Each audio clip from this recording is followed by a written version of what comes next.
সবাইকে আমার ইউটিউব চ্যানেলে স্বাগত। আজকে আলোচনা করব ক্যালকাটা ইউনিভার্সিটি সেমিস্টার 6-এ ইতিহাসে যারা ডিএসসি পেপার রেখেছো B2 অর্থাৎ some aspects of society and economy of modern Europe 50th to 80th century.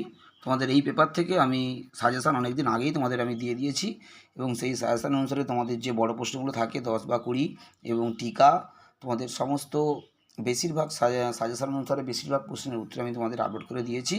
তোমরা একটা প্রশ্ন বলেছিলে আপলোড করে দেওয়ার জন্য, সেটাই তোমাদেরকে আজকে দিচ্ছি। প্রথম থেকে শেষ পর্যন্ত দেখতে থাকো।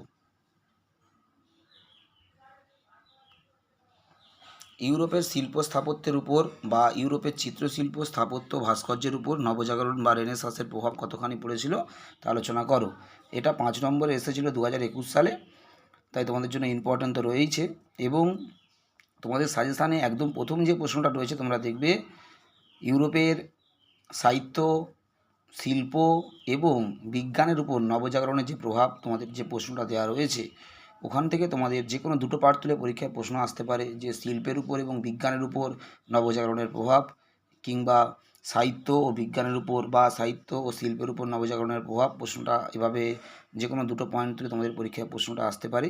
সেক্ষেত্রে ওখানে যে বড় প্রশ্নে তোমাদের যে প্রশ্নটা রয়েছে না, যে ইউরোপের নবজাগরণের উপরে সাহিত্যের প্রভাব এবং শিল্পের প্রভাব এবং বিজ্ঞানের উপর প্রভাব, তোমাদের বিজ্ঞানের উপর প্রভাবটা আলাদা করে 5 নম্বরে দেওয়া হয়েছে এবং সাহিত্যের উপর প্রভাবটাও দেওয়া হলো আজকে, তোমাদের শিল্পের উপর প্রভাবটাও আজকে দেওয়া হলো এবং বিজ্ঞানের প্রভাবটাও দেওয়া রয়েছে।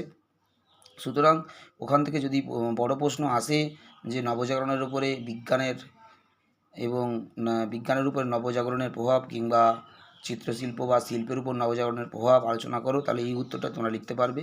তাহলে ওখানে যে বড় প্রশ্নটা রয়েছে সেটা আর আলাদা করে তোমাদের কোনো পড়তে হচ্ছে না। বিজ্ঞানের প্রভাবটা তোমাদের 5-এ দিয়েছি এবং আজকে তোমাদেরকে আবার শিল্পের প্রভাবটা দিয়ে দিচ্ছি।